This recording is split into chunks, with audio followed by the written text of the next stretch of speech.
தாலாவுக்கே உரித்தானது.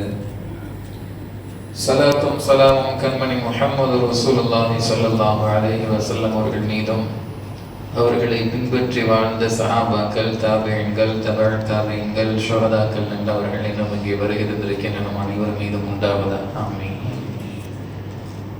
நபிகள் நாயகம் ஸல்லல்லாஹு அலைஹி வஸல்லம் அவர்களும் சஹாபாக்களும் ஹிஜ்ரத் செய்வதற்காக தங்களுடைய பயணத்தை புறப்படுகிறார்கள்.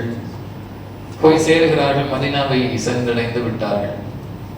இறுதியாக சௌர் குகையிலே தங்கியதற்கு பிறகு நபி ஸல்லல்லாஹு அலைஹி வஸல்லம் அவர்களும் அபூபக்கர் சித்தீக் ரலியல்லாஹு தஆலா அவர்களும்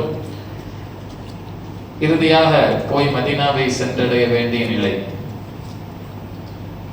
மதீனாவை சென்றடைவதற்கு ஒரு 3 நாட்களுக்கு முன்னால் மஸ்ஜிதுல் குபாவிற்கான அஸ்திவார அடித்தளத்தை நபிகள் நாயகம் ஸல்லல்லாஹு அலைஹி வஸல்லம் அவர்களும் அபூபக்கர் சித்தீக் ரலியல்லாஹு அன்ஹு அவர்களும் உமர் ரலியல்லாஹு அன்ஹு அவர்கள், உமர் ரலியல்லாஹு அவங்க இவங்களோட இப்போ ஜாயின்ட் ஆயிட்டாங்க.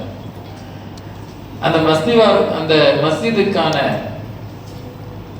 அடித்தளத்தை இடுகிறார்கள். ஆரம்பமாகிறது. அந்த பள்ளி கட்டுவதற்குண்டான துவக்கத்தை நபி ஸல்லல்லாஹு அலைஹி வஸல்லம் அவர்கள் துவங்குகிறார்கள். அந்த மஸ்ஜிதுல் குபாவை குறித்து நபிகள் நாயகம் ஸல்லல்லாஹு அலைஹி வஸல்லம் அவர்கள் முதலாக கட்டப்படுகிற பள்ளி அல்லவா, குல்சூம் ரலியல்லாஹு அன்ஹு அவர்களது இடத்திலே அந்த பள்ளி கட்டப்பட இருக்கிறது. அல்லாஹ் அதை குறித்து பேசுகிற போது அந்த பள்ளிவாசல் என்பது அதனுடைய அடித்தளத்தில் தக்வாவை போட்டு கட்ட ஆரம்பிக்கப்பட்ட பள்ளி என்று அல்லாஹ் பாராட்டி சொல்கிறார். பொதுவாக இறை இல்லங்கள் கட்டப்படுகிற போது அதை விட ஒரு பெரிய நன்மைக்குரிய காரியம் எதுவும் இல்லை.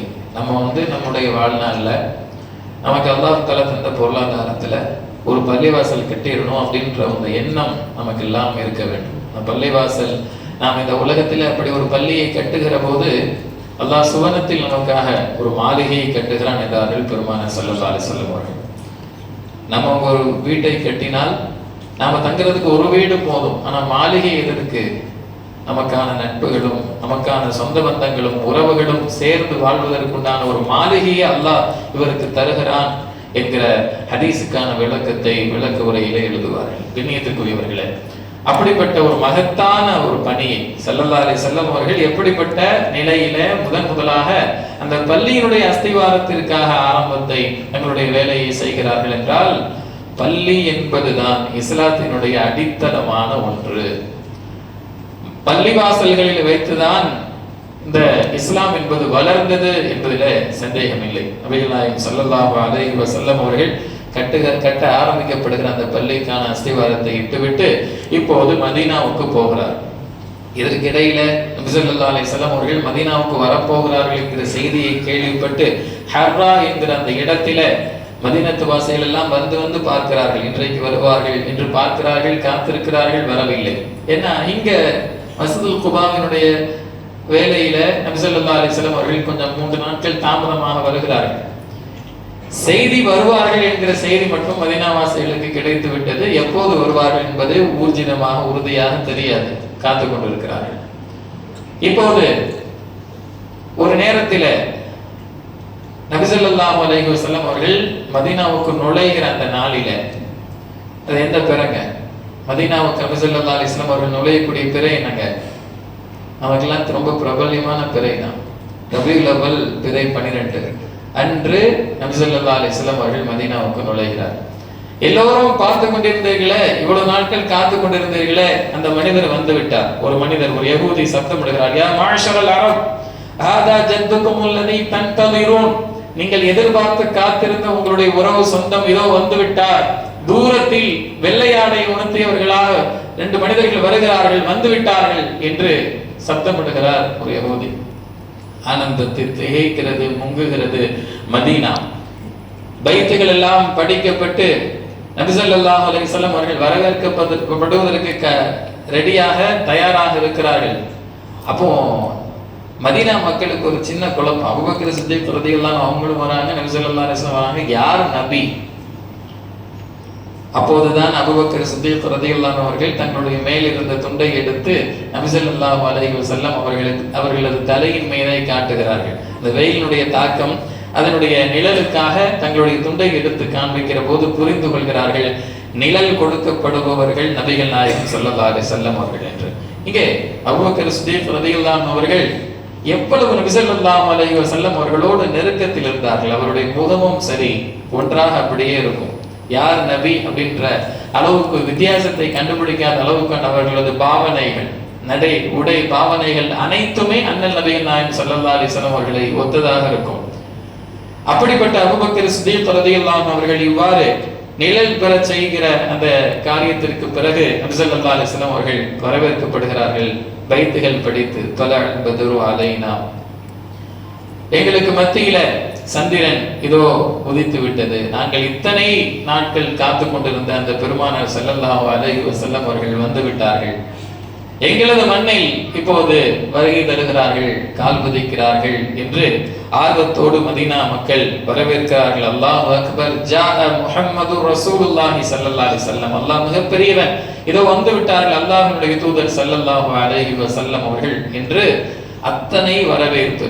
மக்கத்து காஃபிர்களால் துன்புறுத்தப்பட்டு தொல்லைகள் தரப்பட்டு சித்திரவதைகள் எல்லாம் அனுபவித்து கடுமையான சோதனைக்கு உள்ளாகி இப்போது மதீனாவை நோக்கி புறப்படுகிற போது எப்படிப்பட்ட சாம்ராஜ்யத்தை உருவாக்குகிற ஸல்லல்லாஹு அலைஹி வஸல்லம் அவர்களுக்கு கிடைக்கிற வரவேற்பு என்பது மிக முக்கியமானது. அவர்கள் அத்தனை இந்த 13 வருடங்களினுடைய சிரமத்திற்கு பிறகு இப்படி ஒரு வரவேற்பை நபி ஸல்லல்லாஹு அலைஹி வஸல்லம் அவர்களும் இஸ்லாமியர்களும் பெறுகிறார்கள்.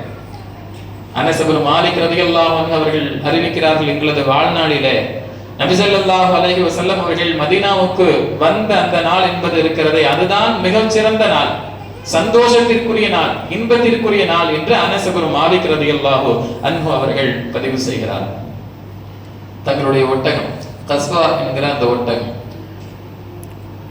மிகச் சரியாக அந்த ஒட்டகம் எங்கு போய் நிற்க வேண்டுமோ அங்கு நிற்கும். இங்கும் சரி, அந்த ஹுதைபியாவினுடைய சமயத்திலும் சரி. நபி ஸல்லல்லாஹு அலைஹி வஸல்லம் அவர்கள் அந்த ஒட்டகம் குறித்து பேசுகிற போது இது அல்லாஹ்வால் ஏவப்பட்ட ஒட்டகம், அதை தடுத்து நிறுத்தாதீர்கள் என்பார்கள் ஸல்லல்லாஹு அலைஹி வஸல்லம் அவர்கள். இப்ப மதீனாவுக்கு வந்து விட்டார்கள். எல்லா சஹாபாக்களும் ஆர்வத்தோடு எதிர்பார்த்து காத்திருந்த நபி இங்கே உதித்து விட்டார்கள். எங்கே தங்குவது? எல்லோரும் ஆர்வத்தோடு எங்களது வீட்டுக்கு வாருங்கள், தங்குங்கள், நாங்கள் விருந்தோம்பல் செய்கிறோம், அது எவ்வளவு பெரிய பாக்கியம் என்று வரவேற்கிறார்கள். இந்த நிகழ்வு குறித்து நாம் ஒரு 2 நாட்களுக்கு முன்னால் பேசியிருக்கிறோம். அந்த ஒட்டகம் எங்கு போய் நிற்கிறதோ அங்குதான் நபி ஸல்லல்லாஹு அலைஹி வஸல்லம் அவர்கள் தங்குவார்கள். ஏனென்றால் அந்த ஒட்டகம் ஏவப்பட்டிருக்கிறது, அது எங்கு போய் நிற்க வேண்டும் என்பது அல்லாஹ்வுடைய கட்டளைப்படி அது நடக்கக்கூடிய ஒரு ஒட்டகமாக இருக்கிறது கஸ்வாவினுடைய ஒட்டகம்.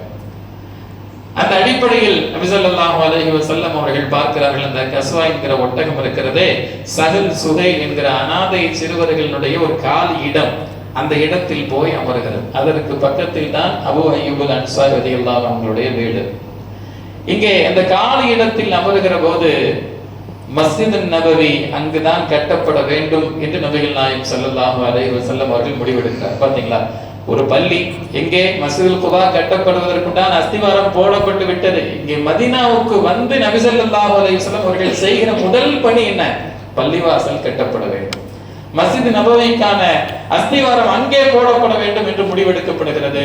அபூ அய்யூப் அன்சாரி ரலியல்லாஹு அன்ஹு அவர்கள் வரவேற்கிறார்கள், சந்தோஷப்படுகிறார்கள். யாருக்குமே கிடைக்காத ஒரு பெரும் பாக்கியம் எனக்கு கிடைத்து விட்டதே.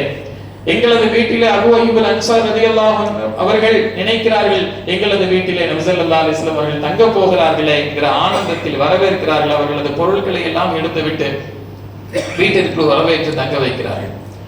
அப்போது அவர்களுடைய சிந்தனையை பாருங்களேன், எண்ணத்தை பாருங்களேன். ஒவ்வொரு மனிதர்களுக்கும் முஹம்மது ரசூலுல்லாஹி ஸல்லல்லாஹு அலைஹி வஸல்லம் அவர்களுக்கு மாற்றமாக கண்ணிய குறைவாக நடந்துவிடக் கூடாது என்பதை ரொம்பவும் கவனத்தோடு கண்ணும் கருத்துமாக கையாண்டிருக்கிறார்கள் என்று பார்க்கிறோம்.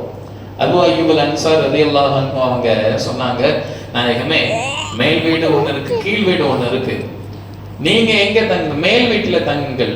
ஏனென்றால் நீங்கள் கீழ் இருக்க நான் உங்கள் மேல் இருப்பதை நான் அளவு குறைவாக பார்க்கிறேன், ஒழுங்கீனமாக பார்க்கிறேன்.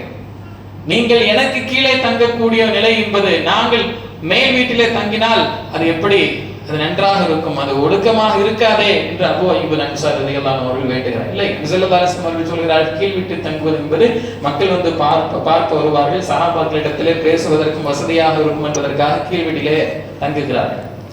ஒரு நேரத்துல அபூ அய்யூப் அல்-அன்சாரி ரலியல்லாஹு அன்ஹு அவர்கள் ரொம்ப மனசு ரொம்ப வேதனைப்படுவார். நம்ம மேல இருக்கமே, முஹம்மது நபி ஸல்லல்லாஹு அலைஹி வஸல்லம் அவர்கள் கீழ் வீட்டில் இருக்கிறாங்க. ஒரு முறை ஒரு தண்ணீர் பாத்திரம் என்பது உடைந்து விடுகிறது, குடம் உடைந்து விடுகிறது, தண்ணீர் கீழே போய்விடுமோ என்கிற அச்சத்திலே தங்களிடத்தில் இருக்கிற அந்த ஒரே ஒரு போர்வை எடுத்து அப்படியே அணகற்றாரு, துடைக்கிறாரு. அங்கேயே தூங்காம ஒரு நாள் ஃபுல்லா அப்படியே கழியுது. எங்க அந்த சொட்டு தண்ணீர் கீழே போய் விழுந்து நபி ஸல்லல்லாஹு அலைஹி வஸல்லம் அவர்களுடைய தூக்கத்தை கெடுத்து விடுமோ, இப்படி ஒரு கவனிப்பை அபூ அய்யூப் அல்-அன்சாரி ரலியல்லாஹு அன்ஹு அவர்கள் செய்தார்கள். இவங்க இந்த அளவுக்கு சிரமப்படுறாங்க அப்படின்றதுனால நபி ஸல்லல்லாஹு அலைஹி வஸல்லம் அவர்கள் திரும்ப மேல் வீட்டுக்கு போறாங்க. சென்னையில வெள்ளம் எல்லாம் வந்துச்சு. அதுக்கு முன்னால வரைக்கும் ஓனர்லாம் எங்க தான் தங்குவாங்க? கீழ் வீட்டுல. கீழ் வீடு என்பதுதான் ஓனர்களுக்கான வீடா இருக்கும். கீழ் வீட்டை பார்க்கும்போது ஒரு கம்பீரமா இருக்கும், நல்லா ரெடி பண்ணியிருப்பாங்க. மேல் வீட்டுல வாடகைன்னா மேல வீட்டுல மேலே ஏறுங்க, சிரமப்பட்டு என்ன செய்யுங்க, படியில ஏறு. வெள்ளம் வந்ததுதான் வந்துச்சு, எல்லா ஓனர்கள்லாம் எங்க போயிட்டாங்க? மேல போயிட்டாங்க, மாடியில போய் தங்கி வாடகை கீழ் வீட்டுல இருங்க, கீழ் வீட்டுல இருங்க அப்படின்ற லெவலுக்கு போயிருச்சு. இப்போ அந்த நிலைப்பாடு என்பதல்ல. இங்கே நபி ஸல்லல்லாஹு அலைஹி வஸல்லம் அவர்கள் தங்களுடைய சஹாபி சிரமப்படக்கூடாது. இங்கே அபூ அய்யூப் அல்-அன்சாரி ரலியல்லாஹு அன்ஹு அவர்கள் முஹம்மது ஸல்லல்லாஹு அலைஹி வஸல்லம் அவர்கள் சிரமப்படக்கூடாது என்று நினைக்கிறார்கள். நாயகம் ஸல்லல்லாஹு அலைஹி வஸல்லம் அவர்கள் தங்களது தோழர் இப்படி சிரமப்படக்கூடாது, அவர்களது வீட்டிலே தங்கி கொண்டிருக்கிறோம், அவர்களுக்கு எந்த தொந்தரவும் தரக்கூடாது என்று திரும்ப மேல் வீட்டுக்கு போறாங்க. இப்படியே 7 மாதங்கள் நபி ஸல்லல்லாஹு அலைஹி வஸல்லம் அவர்கள் அங்கே தங்குகிறார்கள். இப்போது ஒட்டகம் அந்த காலி இடத்தில் அமர்ந்ததல்லவா கஸ்வா, அந்த ஒட்டகம் அங்கே நபி ஸல்லல்லாஹு அலைஹி வஸல்லம் அவர்கள் அபூபக்கர் சித்தீக் ரலியல்லாஹு அன்ஹு அவர்கள் கொடுத்த ஒரு பெரும் பொருளாதாரத்தை வைத்து அங்கே மஸ்ஜிதுக்குண்டான வேலைகள் என்பது துவங்குகிறது. மஸ்ஜித் நபவி, இந்த பள்ளிவாசல் என்பதுதான் இஸ்லாமிய வரலாற்றினுடைய இதயம். நபி ஸல்லல்லாஹு அலைஹி வஸல்லம் அவர்கள் நினைவுகள் வாழக்கூடிய பூமி அது. மிக முக்கியமான ஒரு பள்ளிவாசல் மஸ்ஜித் நபவி. அந்த பச்சை குபா என்பது இருக்கிறதே, அதை குறித்து வரலாறுகளில் எழுதுவார்கள். 1837 தான் அந்த பச்சை நிறம் என்பது பூசப்பட்டது. அதற்கு முன்னால் வெள்ளை, நீல நிறங்களில் எல்லாம் இருந்திருக்கிறது. அந்த பச்சை வண்ணம் பூசப்பட்ட அந்த குபாவிற்கு நேராக கீழே நபி ஸல்லல்லாஹு அலைஹி வஸல்லம் அவர்களும், அதற்கு பிறகு அபூபக்கர் சித்தீக் ரலியல்லாஹு அன்ஹு அவர்களும், அதற்கு பிறகு உமர் இப்னு கத்தாப் ரலியல்லாஹு அன்ஹு அவர்களும் அடக்கம் செய்யப்பட்டிருக்கிறார்கள் என்பது இந்த மதீனா மண்ணினுடைய ஒரு மிக பெரும் நினைவு சின்னமாக, இஸ்லாத்தினுடைய மிக முக்கியமான பூமியாக மதீனா மாறுவதற்கு அது காரணமாக அமைந்தது என்று பார்க்கிறோம். 10 லட்சத்திற்கும் அதிகமானோர் இன்றைக்கு அந்த மஸ்ஜித் நபவியில இருந்து தொழக்கூடிய கெபாசிட்டி இருக்கு, இன்னமும் வளருவது. ஊர் முழுக்க அந்த பள்ளிவாசல் விரிவாக்கம் செய்யப்படுவதற்கான வேலைகளும் அந்த யோசனைகளும் போய்கொண்டிருக்கிறது. நிச்சயமாக விரிவாக்கம் செய்யப்படும் என்கிற உத்தரவாதமும் இருக்கிறது. இப்படிப்பட்ட ஒரு பிரமாண்டமான பள்ளிவாசல், அன்றைக்கு 100 பேர் மட்டும்தான் தொழக்கூடிய இடமாக மஸ்ஜித் நபவி என்பது இருந்தது. சாதாரணமாக பேரிச்சம் மர கட்டைகளை வைத்து, ஓலைகளை வைத்து கட்டப்பட்ட அந்த பள்ளிவாசல் இன்றைக்கு அந்த பிரமாண்டத்தை நாம் பார்த்து கொண்டிருக்கிறோம். நபி ஸல்லல்லாஹு அலைஹி வஸல்லம் அவர்களுடைய கரத்தால் அவர்கள் வேலை செய்து கலப்பணி ஆற்றி அவர்கள் மண் கொண்டு வந்து செங்கற்களை எல்லாம் வைத்து செய்த அந்த வேலையின் காரணத்தினால் இன்றைக்கு பிரம்மாண்டமாக எழுந்து நிற்கிறோம். நாம் ஒரு இஹ்லாஸாக ஒரு வேலையை செய்ய ஆரம்பித்தால் அது கியாமத் வரைக்கும் இருக்கும் என்பதல்ல, அது வளர்ந்து கொண்டே இருக்கும் என்பதற்கான மிக முக்கியமான சான்று மஸ்ஜித் நபவி. பள்ளிவாசல் கட்டப்படுகிற அந்த எண்ணத்தோடு நபி ஸல்லல்லாஹு அலைஹி வஸல்லம் அவர்களது கரத்தால் கட்டப்பட்ட அஸ்திவாரம் இடப்பட்ட அந்த பள்ளிவாசல் இன்றைக்கு பிரம்மாண்டமாக எழுந்து நிற்கிறது. நபி ஸல்லல்லாஹு அலைஹி வஸல்லம் அவர்கள் ஆரம்பத்தில ஒரு பேரிச்சம் மரத்தினால் ஆன மிம்பர், 3 படிகள் இருக்கக்கூடிய மிம்பரையில குத்பா செய்து கொண்டிருந்தார்கள். பள்ளிவாசல் கட்டப்பட்டதற்கு பிறகு அதற்கு பிறகு மிம்பர் மாற்றப்படுகிறது. கேள்விப்பட்டிருப்போம், அழுகுரல் கேட்கிறது. சஹாபாக்கள்லாம் பார்க்கறாங்க, எல்லாருமே இதை கேட்கிறார்கள். முன்னால கூட நபி ஸல்லல்லாஹு அலைஹி வஸல்லம் அவர்கள் நபித்துவத்தை பெறுவதற்கு முன்னால் அஸ்ஸலாமு அலைக்க யா ரசூலல்லாஹ் என்ற சப்தம் கேட்கும், திரும்பி பார்த்தால் யாரும் இருக்க மாட்டார்கள். கற்களில் இருந்தும் மரங்களில் இருந்தும் வருகிற சப்தத்தை நான் கேட்டேன். எந்த மரத்திலிருந்து எந்த கல்லில் இருந்து அந்த சப்தம் கேட்டது என்று என்னால் இன்று அடையாளம் சொல்ல முடியும் என்று அண்ணல் நபிகள் நாயகம் ஸல்லல்லாஹு அலைஹி வஸல்லம் அவர்கள் சொன்னார்கள். அது நபி ஸல்லல்லாஹு அலைஹி வஸல்லம் அவர்களுக்கு மட்டும்தான் கேட்டுச்சு. ஆனா இன்றைக்கு மெம்பர், பழைய மெம்பர் ஒதுக்கி வைக்கப்பட்டிருக்கிறது. புது மெம்பரிலே நபி ஸல்லல்லாஹு அலைஹி வஸல்லம் அவர்கள் ஏறி உரையாற்றுவதற்காக, குத்பாவை நிகழ்த்துவதற்காக நிற்கிறார்கள். அழுகுரல் கேட்கிறது. அந்த பழைய முன்பரினுடைய அந்த இடத்திலிருந்து அழுகுரல். நபி ஸல்லல்லாஹு அலைஹி வஸல்லம் அவர்கள் தங்களுடைய பிள்ளையை தேற்றுவது போல இறங்கி வருகிறார்கள். வந்த அந்த மரக்கட்டையில் கை வைக்கிறார்கள். பேசுவது போல சஹாபாக்கள் பார்க்கிறார்கள். அதற்கு பிறகு அந்த அழுகுரல் நின்றது என்று சஹாபாக்கள் பல்வேறு அறிவிப்பாளர்கள் மூலமாக இந்த ஹதீஸை அறிவிப்பு செய்கிறார்கள். இப்படி நபி ஸல்லல்லாஹு அலைஹி வஸல்லம் அவர்கள் மீது அனைத்துமே முஹப்பத் கொண்டிருக்கிறது. ஒட்டகமும் முஹப்பத் கொண்டிருக்கிறது. உயிரில்லாத மரக்கட்டைகளும் மிம்பர்களாக இருந்த நபி ஸல்லல்லாஹு அலைஹி வஸல்லம் அவர்கள் இத்தனை நாட்கள் என் மீது ஏறி நின்று உரையாற்றினார்கள். அப்படிப்பட்ட பாக்கியத்தை நான் இழந்தவனாக ஒதுக்கப்பட்டு விட்டேனே என்று உயிரில்லாத ஒரு மரமும் கூட ஏங்குகிற அளவுக்கு, அவர்களது அன்பிற்காக ஏங்குகிற அளவுக்குண்டான நிலைப்பாடுகள் என்பதெல்லாம் இந்த வரலாற்றின் மூலமாக நமக்கு தெரிகிற ஒன்று. அதற்கு பிறகு நபி ஸல்லல்லாஹு அலைஹி வஸல்லம் அவர்கள் சுஃபா என்கிற அந்த திண்ணை, அஸ்ஹாபு சுஃபா என்று கேள்விப்பட்டிருப்போம். யார் யாரெல்லாம் அந்த திண்ணையிலே அமர்ந்தார்களோ அவர்களுக்குத்தான் அஸ்ஹாபு சுஃபா என்கிற பெயரை சொல்வார்கள். மிக குறிப்பாக அபூ ஹுரைரா ரலியல்லாஹு அன்ஹு அவர்களும் அந்த திண்ணையின் மூலமாக வளர்ந்தவர்கள் தான். அபூ ஹுரைரா ரலியல்லாஹு அன்ஹு அவர்கள் அங்குதான் கல்வி கற்கிறார்கள், பாடம் கற்கிறார்கள். மிக குறுகிய காலகட்டத்தில் அதிகமான ஹதீஸை அறிவிப்பு செய்த அபூ ஹுரைரா ரலியல்லாஹு அன்ஹு அவர்களை வளர்த்த இடம் என்பது அந்த சுஃபா என்கிற திண்ணை தான். நபி ஸல்லல்லாஹு அலைஹி வஸல்லம் அவர்கள் முதல் பணியாக என்ன செய்கிறார்? ஒரு பள்ளியை கட்டுகிறார்கள். அதற்கு பிறகு அங்கே ஒரு மதரசாவினுடைய நிலை. அங்கு என்ன செய்யலாம்? தங்கிக்கலாம். நபி ஸல்லல்லாஹு அலைஹி வஸல்லம் அவர்கள் உணவுக்கான ஏற்பாடுகளை செய்கிறார்கள். வந்து சாப்பிட்டுக்கலாம். நபி ஸல்லல்லாஹு அலைஹி வஸல்லம் அவருடைய ஹதீஸை கேட்பது, அவர்களது ஹதீஸை குறித்து வைத்துக் கொள்வது, எழுதுவது, இப்படிப்பட்ட நிலைதான் அந்த சுஃபா என்கிற அந்த திண்ணையிலே நடைபெற்றது. அதற்கு பிறகு அதானுடைய காரியங்கள் நடைபெறுகிறது. பள்ளிவாசலிலே அதான் பாங்க் என்பது மிக முக்கியமானதாயிற்று. எப்படி முஸ்லிம்களை நாம் வரவழைப்பது, அது சம்பந்தமான வரலாறுகளும் நாம் எல்லாம் கேள்விப்பட்டிருப்போம். நபி ஸல்லல்லாஹு அலைஹி வஸல்லம் அவர்கள் மஷூரா செய்கிறார்கள், எப்படியெல்லாம் தொழுகைக்கு அழைக்கலாம், அதற்குண்டான நிலைப்பாடுகள் எப்படி இருக்கிறது. அந்த சங்கின் மூலமாக ஏதோ ஒரு ஒளியை எழுப்பி நாம் என்ன செய்யலாம், அந்த தொழுகைக்கான நேரம் வந்து விட்டது என்று செய்யலாம். அந்த மஷூராவினுடைய முடிவு என்பது வரவில்லை. அதற்கு பிறகு சஹாபாக்களினுடைய கனவிலே அந்த பாங்கினுடைய சப்தங்கள் அனைத்தும் உச்சரிக்கப்பட்டு நபி ஸல்லல்லாஹு அலைஹி வஸல்லம் அவர்களிடத்திலே வந்து சொல்கிற போது உமர் இப்னு கத்தாப் ரலியல்லாஹு அன்ஹு அவர்கள் சொல்கிறார்கள், இதே வார்த்தைகள் என்னுடைய கனவிலும் காட்டப்பட்டது என்று சொன்னதனுடைய அடிப்படையில நபி ஸல்லல்லாஹு அலைஹி வஸல்லம் அவர்கள் அன்றைய அடிமையாக பார்க்கப்பட்ட பிலால் ரலியல்லாஹு அன்ஹு அவர்களை பாங்கு சொல்வதற்காக மேடையேற்றுகிறார்கள். நபி ஸல்லல்லாஹு அலைஹி வஸல்லம் அவர்கள் தேர்ந்தெடுக்கிற ஒரு ஆள் யாருங்க? அடிமையாக இருந்தவர், கருப்பினத்தினுடைய ஒரு அடிமை. அந்த அடிமைத்துவத்தை உணர்த்துவதற்கான ஒரு அடையாளமாகவும் அண்ணல் நபிகள் நாயகம் ஸல்லல்லாஹு அலைஹி வஸல்லம் அவர்கள் இந்த மாபெரும் பொறுப்பை எடுத்து யாரிடத்திலே கொடுக்கிறார்? பிலால் ரலியல்லாஹு அன்ஹு. கியாமத் வரைக்கும் யாராவது பாங்கு சொல்றாங்கன்னா முஅத்தின் நம்ம என்னதான் பிலால் அந்த பேரை சொல்லி தான் நம்ம என்ன செய்யற மாதிரி இருக்கு, கூப்பிடுற மாதிரி இருக்கு. அப்படிப்பட்ட ஒரு மாபெரும் பொறுப்பை நபிகள் நாயகம் ஸல்லல்லாஹு அலைஹி வஸல்லம் அவர்கள் பிலால் ரலியல்லாஹு அன்ஹு அவர்கள் இதிலே கொடுக்கிறார். அதற்கு பிறகு சஹாபாக்களிடத்திலே சில பயிற்சிகளும் கொடுக்கப்படுகிறது. ராணுவ பயிற்சிகளும் இங்கே தற்காப்புக்கான பயிற்சிகளும் கொடுக்கப்படுகிறது. ஏன்னா நபி ஸல்லல்லாஹு அலைஹி வஸல்லம் அவர்கள் எவ்வளவு பெரிய பாடத்தை இந்த சமூக மக்களிடத்திலே உணர்த்த பார்க்கிறார்கள்.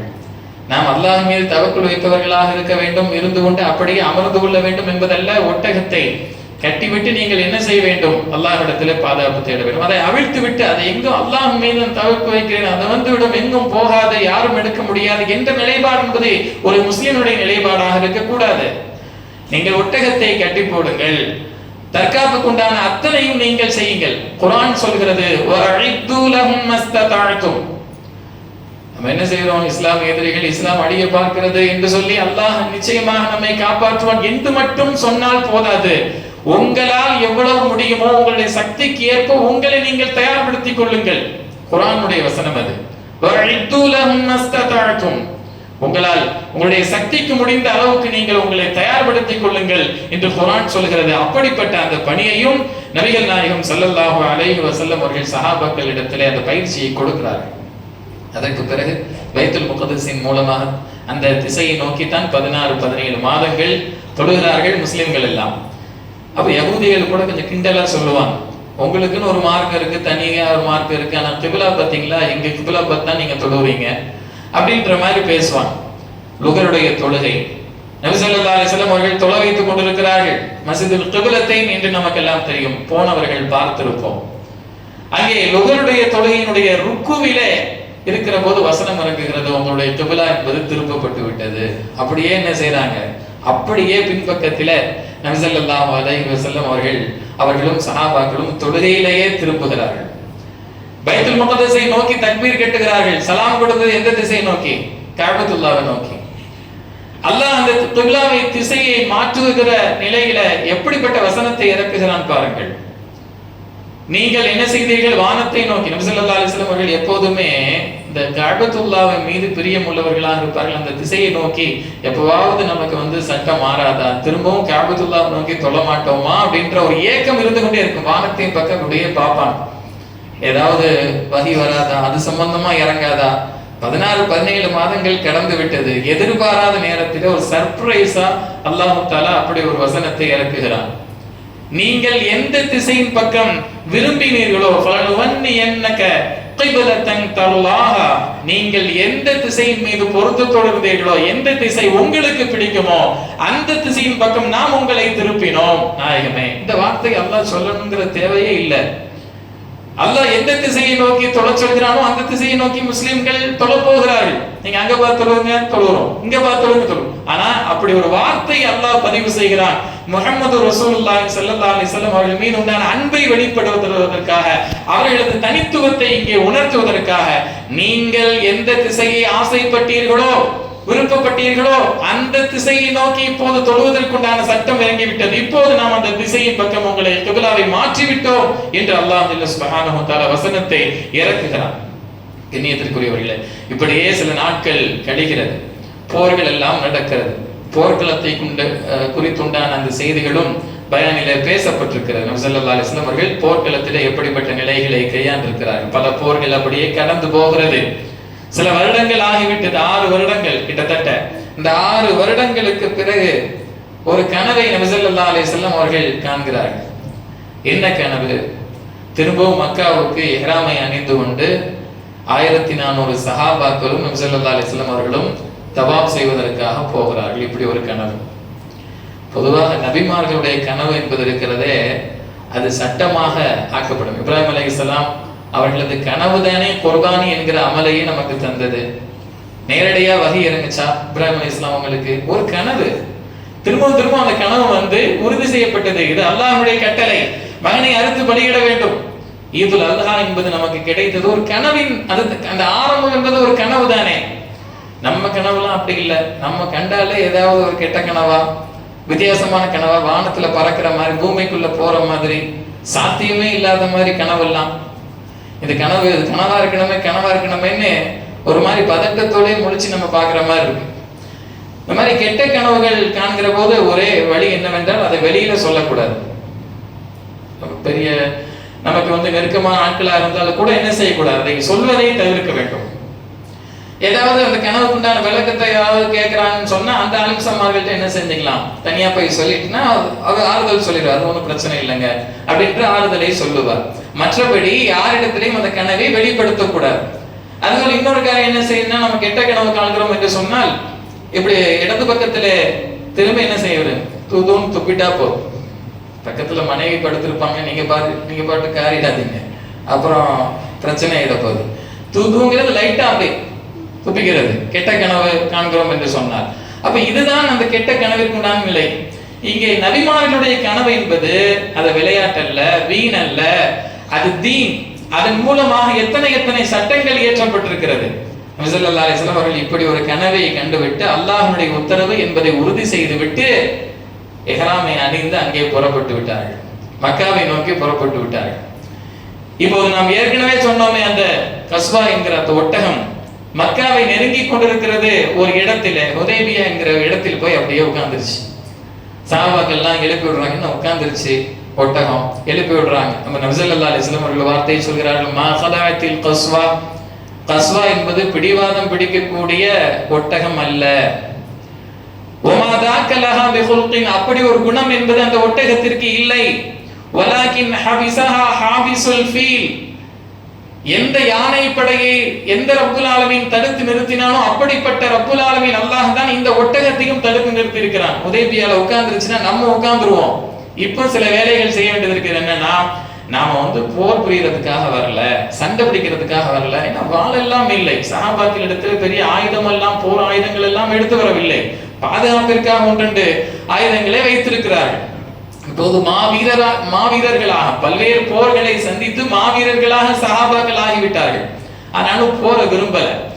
இஹ்ராம் நம்ம என்ன செஞ்சிடும், தவாஃப முடிச்சுட்டு திரும்பிடுவோம் அப்படின்ற எண்ணத்துல தான் வந்தாங்க. இப்போ உஸ்மான் ரலியல்லாஹு அன்ஹு அவர்களை அனுப்பி, அந்த கூட்டத்தில் அனுப்பி, உஸ்மான் ரலியல்லாஹு அவங்க நெருக்கமானவங்க தான், மக்கத்து குறைஷிகளோடு அவர்களை அனுப்பி சொல்றாங்க, இந்த மாதிரி நாங்க சண்டை பிடிக்க வரல, தவாஃப் செஞ்சுட்டு என்ன செஞ்சிருவோம், திரும்பிடுவோம். உஸ்மான் ரலியல்லாஹு அவங்க தூதுவராக அனுப்பப்பட்டார்கள். பார்த்தா அவங்க திரும்பி வரல, சிறைபிடிக்கப்பட்டார்கள். ஏன்னா ஒரு தூதுவர் மேல கை வச்சா இன்னைக்கு வரைக்கும் அது ஒரு பெரும் குற்றம் இல்லையா? தூதரகம் தாக்கப்பட்டாலோ அல்லது ஒரு தூதுவர், ஒரு நாட்டினுடைய தூதுவர் இன்னொரு நாட்டவரின் மூலமாக அவர்களுடைய உயிருக்கு ஆபத்து ஏற்பட்டாலும் அது போருக்கே காரணமாக ஆகிவிடும். இங்கே அதுதான் நடந்தது. உஸ்மான் ரலியல்லாஹு சிறைபிடிக்கப்பட்டாங்க. ஒரு செய்தி பரவ ஆரம்பிச்சிருச்சு, உஸ்மான் ரலியல்லாஹு அவர்கள் கொல்லப்பட்டு விட்டார்கள். சஹாபாக்களுக்கோ கோபம் தாங்கல. நபி ஸல்லல்லாஹு அலைஹி வஸல்லம் அவர்கள் ஒரு மரத்தடி இருந்தது, அந்த மரத்தடியில் போய் அமர்ந்து கொண்டார்கள்.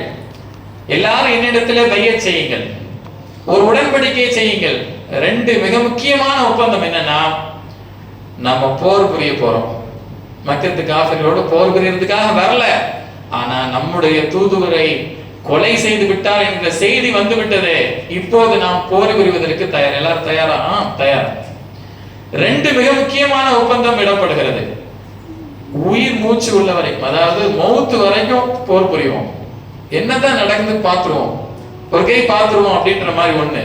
இன்னொன்னு, என்ன நிலை வந்தாலும் தோல்வி நடந்தாலும் பின்வாங்க கூடாது, கடைசி வரைக்கும் அங்கதான் நம்ம உயிர் போகும் அப்படின்ற மாதிரி ஒரு உறுதியான ஒரு பையத் என்பது அங்கே மரத்தடிக்கு கீழே நடைபெறுகிறது. அல்லாஹ் அதை பாராட்டி சொல்கிறான். இந்த நிகழ்வுங்கிறது இருக்க, இந்த பையத்து அல்லாஹ்வுக்கு ரொம்ப பிடிச்சிருச்சு.